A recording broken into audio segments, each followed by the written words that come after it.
இன்னைக்கு ரொம்பவே யூஸ்ஃபுல்லான இன்ட்ரெஸ்டான வீடியோவோட தான் வந்திருக்கேன். பெண்களுக்கு தேவையான வீட்டு குறிப்புகள் நிறையவே ஷேர் பண்ணியிருக்கேன். அது கூடவே நிறையவே க்ளீனிங் டிப்ஸும் ஷேர் பண்ணியிருக்கேன்.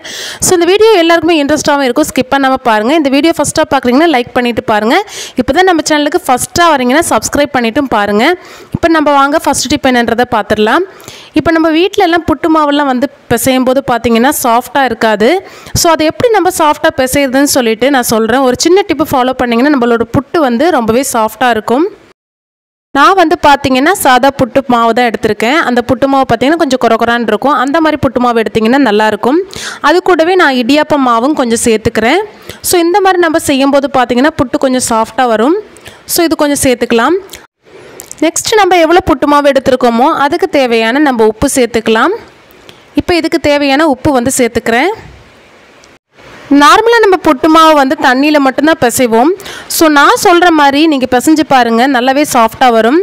நான் வந்து கொஞ்சம் காய்ச்சி ஆற வச்ச பால் தான் எடுத்திருக்கேன். இந்த பாலை வந்து கொஞ்சம் கொஞ்சமாக இந்த மாவில் சேர்த்து நீங்கள் வந்து நல்லா மிக்ஸ் பண்ணி விட்டுக்கோங்க. இந்த மாதிரி பால் வச்சு நம்ம இந்த புட்டு மாவு பிசையும் போது பார்த்திங்கன்னா நிறைய நேரத்துக்கு வந்து நம்மளுக்கு சாஃப்டாகவே இருக்கும், ட்ரை ஆகவே செய்யாது.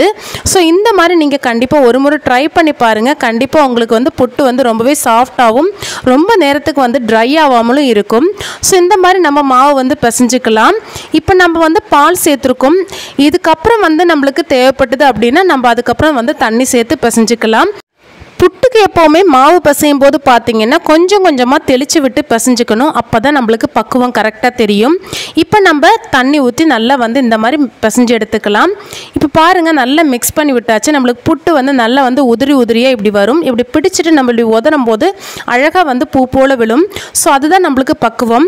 இப்போ இந்த புட்டு மாவு வந்து நல்லா ரெடி ஆயிடுச்சு. இந்த மாவில் நீங்கள் புட்டு சுட்டு பாருங்கள், கண்டிப்பாக வந்து சூப்பராக வரும். எனக்கு ரொம்பவே சூப்பராக வந்துச்சு. ஸோ இந்த டிப்பை வந்து ஃபாலோ பண்ணி எப்போவுமே புட்டு மாவு பிசையும் போது ட்ரை பண்ணி பாருங்கள். இப்போ நான் பார்த்துக்கோங்க, நான் வந்து குழலில் வந்து அடியில் வந்து தேங்காய் வந்து ஃபில் பண்ணிக்கிறேன். நம்மளுக்கு வந்து 2-3 கண்ணாக தேவைப்படுது அப்படின்னா அதுக்கு தகுந்த மாதிரி நம்ம தேங்காய் போட்டுக்கலாம். இப்போ நான் வந்து 2 கண்ணு தான் ரெடி பண்ண போகிறேன். ஸோ அதுக்காக பார்த்தீங்கன்னா 2 லேயர் வந்து போட்டுக்கிறேன். நம்ம இடையில வந்து தேங்காய் போடும்போது பார்த்தீங்கன்னா அது ஒரு லேயராக நம்மளுக்கு வரும். குழந்தைங்களுக்கு நம்ம ஃபில் பண்ணுறோம் அப்படின்னா 2-3 லேயர் ஃபில் பண்ணோம் அப்படின்னா நம்மளுக்கு கரெக்டாக இருக்கும். ஸோ இந்த மாதிரி நம்ம தேங்காவையும் மாவையும் ஃபில் பண்ணி நம்ம வந்து வேக வச்சுக்கலாம்.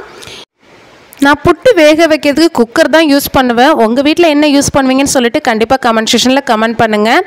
எத்தனை பேர் வந்து நீங்கள் குக்கர் யூஸ் பண்ணுறீங்கன்னு தெரியல. ஆனால் குக்கரில் வேக வைக்கிறது ரொம்பவே ஈஸி. நானும் புட்டு கூட தான் யூஸ் பண்ணிகிட்டு இருந்தேன். ஆனால் எனக்கு அது செட் ஆகலை. சரிஞ்சு சில சமயம் கீழே வந்து ஊற்றிடுது. ஸோ இது பார்த்திங்கன்னா நம்மளுக்கு வந்து புட்டு குழல் வந்து நம்மளுக்கு அதுக்கு குக்கருக்கு போர்ட்டபுளாக வந்து இந்த மாதிரி ஹோல் வச்சு வருது. ஸோ அந்த மாதிரி நீங்கள் வாங்கி யூஸ் பண்ணிக்கலாம். இப்போ பாருங்கள், நம்மளுக்கு எவ்வளோ சாஃப்டாக இந்த புட்டு வந்து ரெடி ஆயிடுச்சுன்னு பாருங்கள். ஒரு பெரிய கண்ணும் ஒரு சின்ன கண்ணும் நம்ம ரெடி பண்ணியிருக்கோம். ஸோ இது வந்து பார்த்திங்கன்னா எப்போவுமே சாஃப்டாக இருக்கும். நம்ம எவ்வளோ நேரம் தாண்டி சாப்பிட்டாலும் இந்த புட்டு வந்து ரொம்பவே சாஃப்டாக இருக்கும். ஸோ நம்ம பால் வச்சு பசைஞ்சிருக்கனால அதனுடைய டேஸ்ட் வந்து எதுவுமே மாறாது. புட்டோட டேஸ்ட்டு அப்படியே இருக்கும். ஸோ நீங்களும் கண்டிப்பாக ட்ரை பண்ணி பாருங்கள். இப்போ நெக்ஸ்ட் டிப் என்னன்றதை பார்த்துடலாம். இந்த மாதிரி நம்ம மாவு பாக்கெட்லாம் வச்சுருக்கோம் அப்படின்னா யூஸ் பண்ணிவிட்டு நம்ம அப்படியே வச்சுருவோம். இல்லைனா ரப்பர் பேண்ட் ஏதாவது போட்டு வைப்போம். ஸோ அந்த மாதிரி எதுவுமே பண்ண வேண்டாம். நம்ம வந்து ஏர் டைட்டாக வந்து போட்டு வைக்கிறதுக்கு ஒரு சின்ன டிப் சொல்கிறேன், ஃபாலோ பண்ணிக்கோங்க. இந்த மாதிரி நம்ம இந்த கவரை எடுத்துக்கலாம். எடுத்துட்டு பின்பக்கமாக திருப்பிக்கோங்க. திருப்பிக்கிட்டு எந்த அளவு மாவு இருக்கோ அந்த அளவு வரைக்கும் இந்த மாதிரி மடக்கி விட்டுக்கலாம். அதுக்கப்புறம் மறுபக்கம் திருப்பிட்டு இந்த மாதிரி நீங்கள் சுற்றிட்டு கீழே வரைக்கும் கொண்டு வந்துடுங்க. அதுக்கப்புறம் இந்த மாதிரி சைடில் வந்து இந்த மாதிரி தள்ளிட்டு இருக்கும். அதை நீங்கள் இந்த மாதிரி நிமித்து விட்டுட்டீங்க அப்படின்னா இது வந்து ஏர் டைட்டாக வந்து இந்த பேக்கெட் வந்து நல்லா வந்து பேக் ஆயிரும். நம்மளுக்கு மாவு என்ன தான் சரிச்சாலும் கீழே கொட்டாது. ஸோ நீங்களும் கண்டிப்பாக இந்த டிப் வந்து ஃபாலோ பண்ணி பாருங்கள். கவரில் வச்சு யூஸ் பண்ணுறவங்களுக்கு இந்த டிப் வந்து ரொம்பவே யூஸ்ஃபுல்லாக இருக்கும். இப்போ நெக்ஸ்ட் டிப் என்னன்றதை பார்த்துடலாம். ஒரு சின்ன வந்து கிளாஸ் பவுல் வந்து எடுத்துக்கோங்க. அதில் நம்ம என்ன சேர்க்க போகிறோம் அப்படின்னா அரிசி தான். நம்ம வீட்டில் மிச்சான அரிசி இருந்தால் போதும், அதுவே நம்மளுக்கு போதுமானது. இப்படி நம்ம இந்த அரிசி எடுத்துக்கலாம். இந்த அரிசியை வந்து ஃபுல்லாக இந்த பவுலில் வந்து நம்ம ஃபில் பண்ணிக்கலாம். ஃபுல்லாக நம்ம ஃபில் பண்ண வேண்டிய அவசியம் இல்லை. இந்த மாதிரி அரைவாசி ஃபில் பண்ணிக்கோங்க. அதுக்கப்புறம் நம்ம இதில் தண்ணி சேர்த்துக்கலாம். இந்த மாதிரி கொஞ்சம் முங்குற அளவுக்கு தண்ணி ஊற்றிக்கோங்க. அதுக்கப்புறம் இதில் என்ன சேர்க்க போகிறோம் அப்படின்னா நம்மளுக்கு மீந்து போன எண்ணெய் வந்து அப்பளம் பொரிச்சதெல்லாம் இருக்கும். ஸோ அதை தான் நம்ம சேர்க்க போகிறோம். ஸோ அது வந்து கொஞ்சமாக நம்ம இதில் சேர்த்துக்கலாம். நெக்ஸ்ட் இதில் என்ன பண்ண போகிறோம் அப்படின்னா நம்ம பட்ஸ் தான் எடுக்க போகிறோம். இந்த பட்ஸை வந்து இந்த பவுலில் நிற்கிற அளவுக்கு நம்ம அளவு பார்த்து மெஷர் பண்ணி எடுத்துக்கணும். நீங்கள் அரிசிக்கு பதிலாக மண் கூட எடுத்துக்கலாம், பிரச்சனை இல்லை ஃபில் பண்ணுறதுக்கு. இப்போ நம்ம இந்த அளவு பார்த்து நம்ம கட் பண்ணி எடுத்துக்கலாம். அதுக்கப்புறம் இந்த முனையில் பார்த்திங்கன்னா கொஞ்சமாக வந்து ஆயில் டிப் பண்ணி எடுத்துக்கலாம். நம்ம இப்படி குத்தி வைக்கும்போது பார்த்திங்கன்னா அந்த பட்ஸ் வந்து அந்த ஆயிலில் டச் பண்ணுற மாதிரி இருக்கணும். அப்படி டச் ஆகலை அப்படின்னா கொஞ்சம் கூட அட்ஜஸ்ட் பண்ணி கட் பண்ணி எடுத்துக்கோங்க. கட் பண்ணிவிட்டு நம்ம ஆயிலில் வந்து டிப் பண்ணி வச்சுக்கலாம். இப்படி டிப் ஆகும்போது அந்த பஞ்சு வந்து அந்த ஆயிலில் படுற மாதிரி இருக்கணும். இப்போ நம்ம கொளுத்திக்கலாம். இப்போ பார்த்திங்கன்னா சூப்பரான நம்மளுக்கு வந்து விளக்கு வந்து ரெடி ஆயிடுச்சு. நம்மளுக்கு மழை சமையல்லாம் பார்த்திங்கன்னா மெழுகுவர்த்தி ஏற்றி வைப்போம். ஸோ அந்த மாதிரி இல்லாமல் ஒரே ஒரு ஸ்பூன் எண்ணெய் இருந்தாலே போதும், சூப்பராக நம்ம இந்த மாதிரி விளக்கு ஏற்றிக்கலாம். இந்த விளக்கு பார்த்திங்கன்னா கிட்டத்தட்ட நம்மளுக்கு 1 hour வரைக்கும் நம்மளுக்கு எரியும். ஒரே ஒரு ஸ்பூன் எண்ணெய் தான் சேர்த்துருக்கோம். ஸோ அழகான விளக்கு வந்து நம்ம வீட்டில் இந்த மாதிரி ரெடி பண்ணி நம்ம விளக்கேற்றிக்கலாம். இப்போ நெக்ஸ்ட் டிப் என்னன்றதை பார்த்துக்கலாம். இந்த மாதிரி கம்ஃபோர்ட் தான் எடுத்திருக்கேன். அது ஒரு சின்ன கிண்ணத்தில் வந்து நம்ம சேர்த்துக்கலாம். இந்த மாதிரி ஒரு அரை மூடி கம்ஃபோர்ட் வந்து எடுத்துக்கோங்க. அதுக்கப்புறம் இதில் கொஞ்சமாக வந்து எண்ணெய் சேர்த்துக்க போகிறோம். ரொம்ப அதிகமாக ஒன்றும் இல்லை, கொஞ்சமாக எண்ணெய் சேர்த்துக்கலாம். ஒரு சின்னதாக ஒரு ஸ்பூனில் ஒரு 2 டேபிள் ஸ்பூன் வந்து சேர்த்துக்கோங்க. இது நல்லா வந்து மிக்ஸ் பண்ணி விட்டுக்கலாம் இந்த கம்ஃபோர்ட்டோடு சேர்ந்து. இந்த மிக்ஸை நம்ம என்ன பண்ண போகிறோம் அப்படின்னா, நம்ம வீட்டில் மரப்பொருட்கள், மரக்கதவு இந்த மாதிரிலாம் இருக்கும். ஸோ அதெல்லாம் பார்த்திங்கன்னா ரொம்ப வருஷம் ஆனதுக்கப்புறம் பாலிஷ் போன மாதிரி இருக்கும்.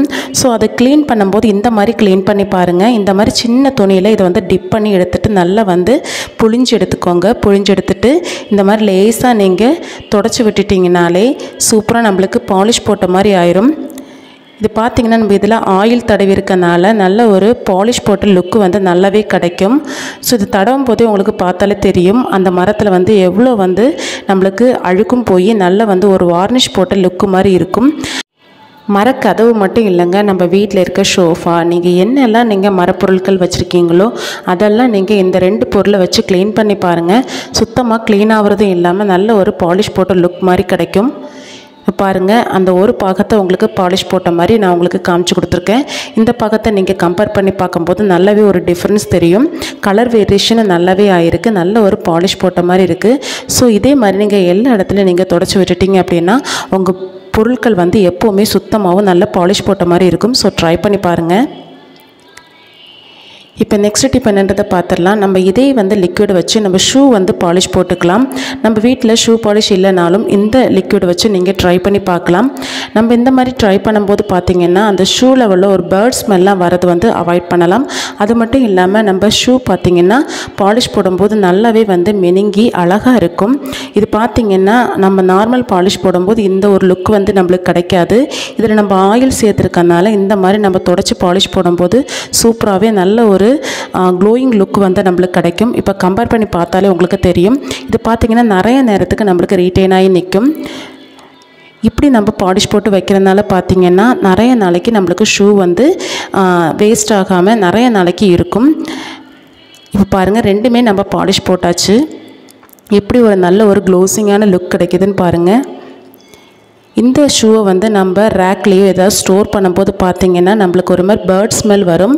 ஸோ இந்த மாதிரி நம்ம இந்த லிக்விடை பயன்படுத்தி நம்ம இந்த மாதிரி பாலிஷ் போட்டுட்டோம் அப்படின்னா நம்மளுக்கு வந்து நல்ல ஒரு க்ளோசிங் லுக்கும் கிடைக்கும்.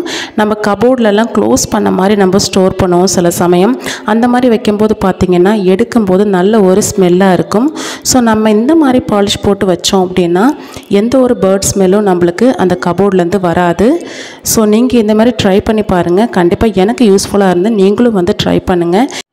நம்ம இதில் வந்து கம்ஃபோர்ட் போட்டு க்ளீன் பண்ணியிருக்கனால பார்த்திங்கன்னா நிறைய பேர்ட் ஸ்மெல்லாம் ஷூவில் வரதை வந்து தடுக்கலாம்.